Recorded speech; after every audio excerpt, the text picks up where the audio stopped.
You live here rent-free, and you have the nerve to complain? My mother screamed the words, throwing a crumpled piece of paper at me. It hit my chest and fluttered to the freezing floor. An eviction notice. I stood there, 24 hours of EMT grime still clinging to my scrubs, antiseptic, sweat, exhaustion. Rent-free.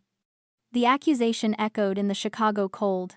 For 2 years, I secretly wired money to the landlord just to keep a roof over her head while she played the fragile widow. Now, I was a leech? Fine.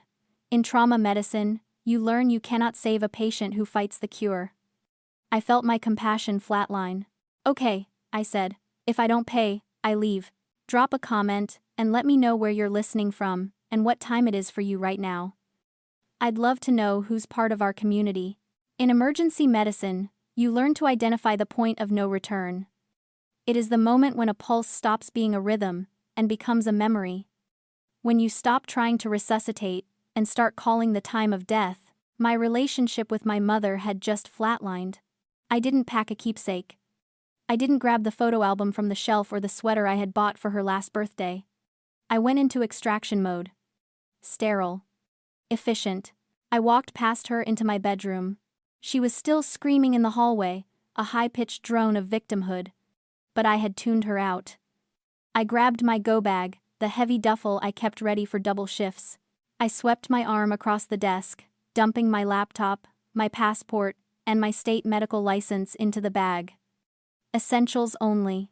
If it didn't keep me alive or employed, it stayed behind. Where do you think you're going? She screeched, blocking the doorway. You can't just walk away from this. I'm your mother. Watch me, I said. My voice was calm. It was the voice I used to tell a family member their husband wasn't coming home. It scared her more than if I had thrown a vase. I sidestepped her and walked out the front door.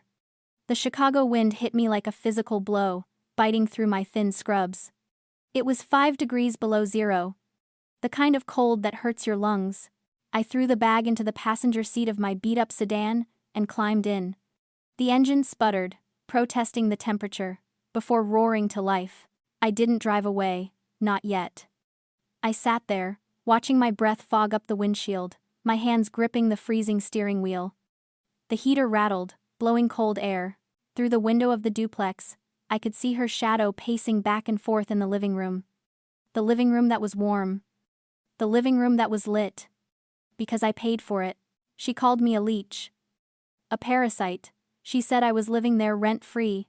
I pulled my phone out of my pocket. The screen glowed blue in the darkness. I opened my banking app. Face ID unlocked it, revealing the balance I had been hoarding for an escape I thought would happen years from now. I navigated to the scheduled transfers tab. It was a list of my own suffocation. Rent, $1,800. Status, pending. I tapped it, cancel. Are you sure? Yes. Heating, $240. Cancel. Electricity, $115. Cancel. Internet, $85. Cancel. One by one, I severed the arteries. It wasn't vindictive, it was surgical. If I was a leech, as she said, then it was my moral duty to detach. I was removing the host's life support. For 2 years, I had treated her incompetence like a chronic illness I had to manage. I paid the bills so she wouldn't stress. I stocked the fridge so she wouldn't hunger. I absorbed her cruelty so she wouldn't be lonely. I had ensured her comfort with my own sanity. Tonight, the policy was canceled. I put the phone down. My fingers were numb, but my chest felt lighter than it had in a decade. I put the car in gear and pulled away from the curb. I didn't look in the rearview mirror. The city lights blurred past me, a stream of red and white as I merged onto the highway toward Alyssa's apartment. I wasn't homeless. I was free. And back in that duplex, the clock had started ticking on a reality check that was going to cost Susan everything she refused to value. I drove to Alyssa's apartment in a haze of adrenaline and exhaust fumes. The heater in my car was barely keeping up with the winter chill, but my hands were sweating on the steering wheel. Every mile I put between myself and that duplex felt like another breath of air I hadn't realized I was missing. Alyssa didn't ask why I was there with a duffel bag at 2 in the morning. She just opened the door, her eyes scanning my face, my uniform, the bag. "It's done," I said, my voice sounding hollow in the quiet hallway. I left. She pulled me inside and locked the door behind us. The click of the deadbolt felt louder than anything my mother had screamed. Later, sitting on the edge of Alyssa's guest bed, I stared at the ceiling.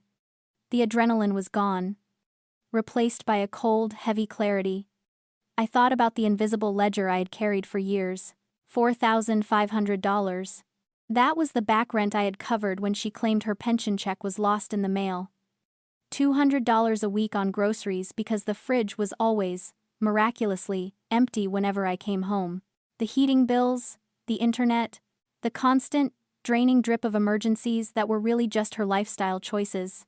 It wasn't just the money, it was the cognitive dissonance. At work, I was an EMT. I walked into chaos and created order. I stabilized trauma patients. I made split-second decisions that kept hearts beating. I was competent. I was respected. People trusted me with their lives. But the moment I walked through my mother's front door, I shrank. I became the servant. The disappointment. The daughter who could never quite do enough. It was like stepping into a funhouse mirror that distorted everything I was until I looked small and weak. Why did I stay? Why did I let a woman who called me a leech drain my bank account for 2 years? It is called learned helplessness. I had learned about it in psychology. If you keep an animal in a cage and shock it repeatedly, eventually it stops trying to escape. Even when you open the door. Even when the path to freedom is wide open. It stays, because it believes the shock is inevitable. It believes it has no power. My mother was the shock. Her house was the cage. And for years, I believed I couldn't leave. I believed her when she said family sticks together. I believed her when she said I owed her for raising me. I believed that her survival was my responsibility. But tonight, the shock hadn't paralyzed me. It had woken me up. I rolled over and pulled the blanket tighter. The guest room was quiet, safe. "I'm not going back," I whispered to the empty room. "Not this time." The silence lasted exactly 3 days. Then, the messages started. Not an apology. Not a question. An attack. My phone lit up during my lunch break. "Are you trying to kill me? The heat is off. It's freezing in here. You ungrateful little brat, turn it back on right now." I stared at the screen, feeling nothing but a cold, clinical detachment. She wasn't worried about me. She wasn't asking why I had left in the middle of the night. She was angry because her comfort had been disturbed. "She doesn't care that you're gone," Alyssa said, looking over my shoulder. "She cares that the utilities are gone." "I know," I said. "And that's why I'm not answering." I blocked the number. But Susan wasn't the type to accept a closed door. If she couldn't break it down, she would burn the house down around it. That afternoon, I got a voicemail from Aunt Rebecca. Aunt Rebecca was the family matriarch, the Iron Lady, the one person Susan feared and desperately tried to impress. I pressed play, my stomach tightening. "Isabella," her voice was clipped, disappointed. "Your mother just called me in tears. She says you're on drugs. She says you've been stealing medication from your ambulance and selling it. She says you stole money from her purse before you ran away." The blood drained from my face. Drugs, theft. These weren't just family gossip. These were career-ending accusations. I was an EMT. If my employer heard even a whisper of this, I would be suspended pending an investigation. My license, my reputation, my entire livelihood, she was willing to torch it all just to punish me for leaving. "She's lying," I said to the empty break room, my hands shaking. "She's lying to everyone." "We have to stop this," Alyssa said that night, her paralegal instincts kicking in. "This isn't family drama anymore, Izzy. This is defamation. This is war." "I can't fight her," I said, feeling that old helplessness creeping back in. "She's my mother. People will believe her." "Not if we have proof," Alyssa said. "Real proof." "Not he said," she said. "Paper trails." She pulled out her laptop. "We're going to do a forensic audit of your life, Isabella. We're going to find every dime. Every lie. And we're going to bury her with it. I'm done crying, I said, staring at the phone where Aunt Rebecca's disappointment still echoed. If she wants a war, I'm going to give her a war. But I'm not going to fight it with rumors. I'm going to fight it with receipts. Alyssa nodded, her face setting into a hard line. Then let's stop triage and start the autopsy. We cleared her dining table. It wasn't a kitchen anymore, it was a command center. Alyssa opened her laptop, the screen glowing with the blue light of credit bureaus and federal databases. We started with the credit report. I hadn't looked at mine in 3 years. I was afraid to. When the file loaded, the number hit me like a physical blow. Total outstanding debt: $18,412. I don't have credit cards, I stammered, pointing at the screen. I use a debit card. I've never applied for a visa. Well, Alyssa said, scrolling down. According to Experian, you have 4. And they're all maxed out. We opened the transaction histories. It was a roadmap of my mother's grief. While I was working double shifts, eating vending machine crackers to save money for her rent, she was spending thousands at Nordstrom. While I was wearing the same winter coat for 5 years, she was booking wellness retreats in Arizona that cost $3,000 a pop. She called it grief therapy, I whispered, feeling sick. She told me her friends paid for those trips. She lied, Alyssa said. You paid for them. And that's when it hit me. The realization was cold and absolute. It is the illusion of power in an empty wallet. My mother walked through the world like a queen. She commanded respect from the family. She played the role of the tragic, dignified widow perfectly. But looking at these statements, I realized her power wasn't real. It was a costume. A set piece she had rented with my credit score. She wasn't a matriarch holding the family together.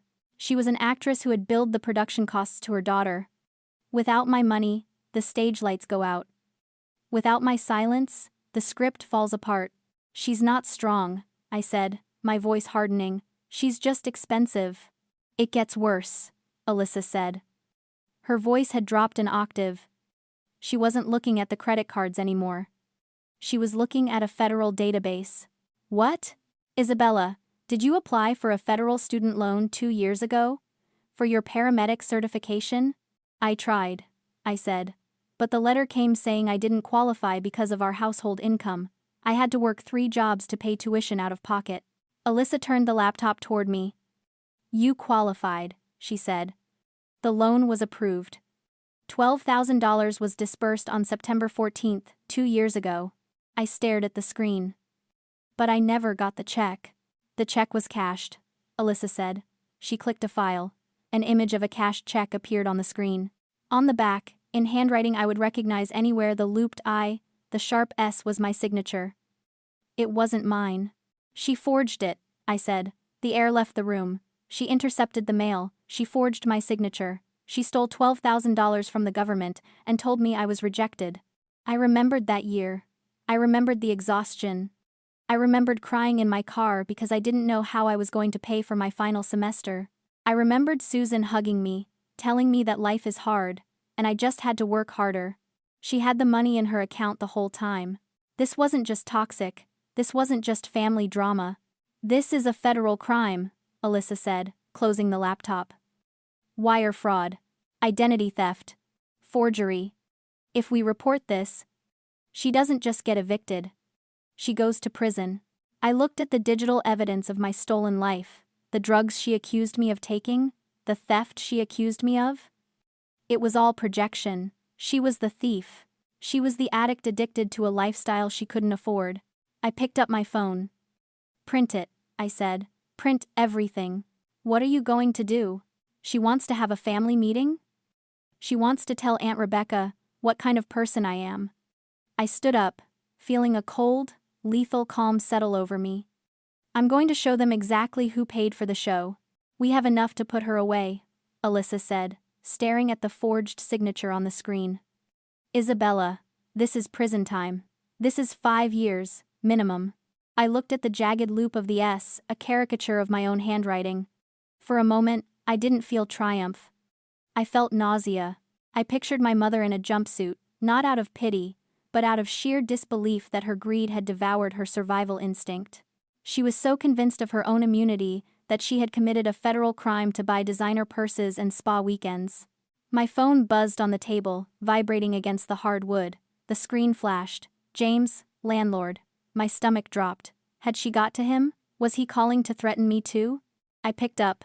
Hello? Isabella. James's voice was gruff, anxious.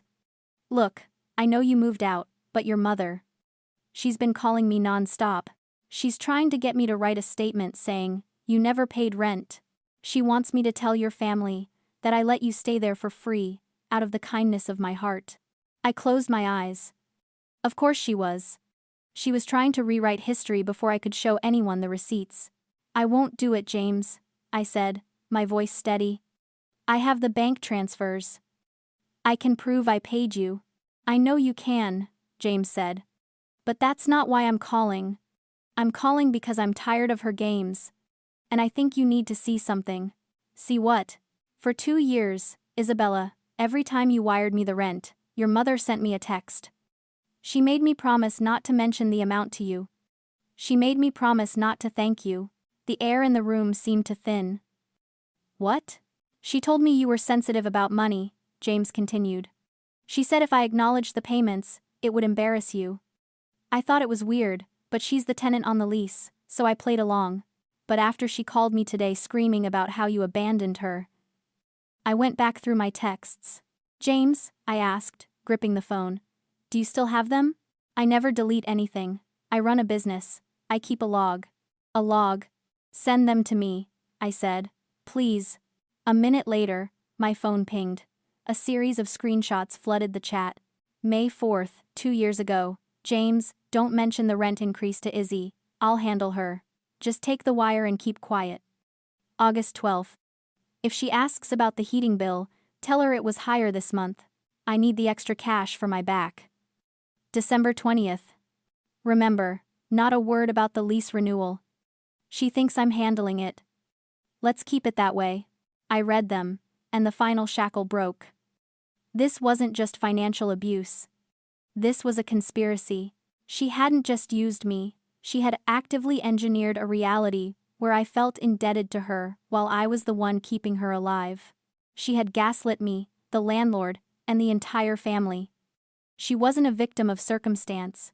She was the architect of my misery. I got them, I told James. Thank you. She's dangerous, kid, James said. Watch your back. I don't need to watch my back, I said. I'm looking right at her. I hung up. Alyssa was reading over my shoulder, her mouth open. That's it, Alyssa said. That's the smoking gun.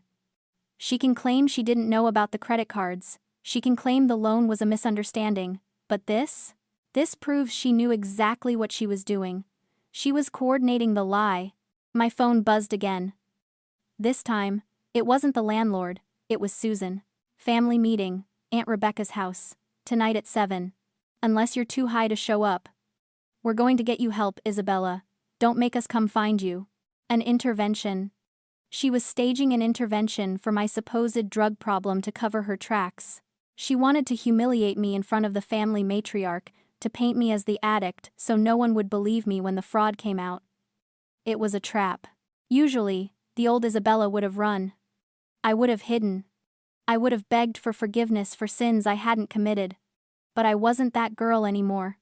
I was the one holding the grenade pin. I looked at Alyssa. Print the texts. Print the bank statements. Print the forgery. You're going? Alyssa asked. She wants an audience? I picked up my keys, feeling a cold, dark resolve settle in my chest. Fine, I'll give her a show. I wasn't walking into an intervention. I was walking into a sentencing hearing.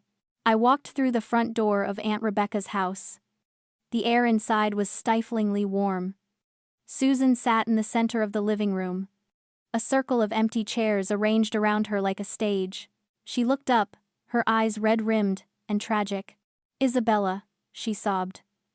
Thank God, we just want to get you clean. Aunt Rebecca stood by the window, her face a mask of disappointment. Your mother says you've been stealing narcotics, Isabella. That you emptied her savings. I didn't sit. I didn't defend myself. I walked to the coffee table and laid down the stack of papers. The credit card statements with Susan's signature. The forged student loan check. And on top, the enlarged screenshots of the text messages from James. Read them, I said. Aunt Rebecca picked up the papers. The room was silent, save for the ticking of the grandfather clock and Susan's performative sniffling. Then, the sniffling stopped. Aunt Rebecca's face went pale. She looked from the papers to Susan. "You told the landlord not to tell Isabella the rent was paid?" Rebecca asked, her voice trembling. "You forged her signature on a federal loan?" Susan scrambled to stand. "She's lying! She doctored those." "It's a federal record, Susan," I said calmly. "And James is ready to testify." Aunt Rebecca dropped the papers. She looked at her sister with a revulsion I had never seen before. "Get out," Rebecca whispered. "Not you, Isabella. Her." The fallout was swift. Susan was evicted within the month. The fraud investigation is ongoing. I didn't stay to watch her crumble. I had my own life to build. Last week, I woke up in my new apartment. It was quiet. The heat was on. The bills were paid. It cost me $18,000 and a mother to buy my freedom, but as I sat there drinking my coffee in the silence, I knew I had gotten a bargain. If you've ever had to pay the price for your own freedom, share this story. You are not alone.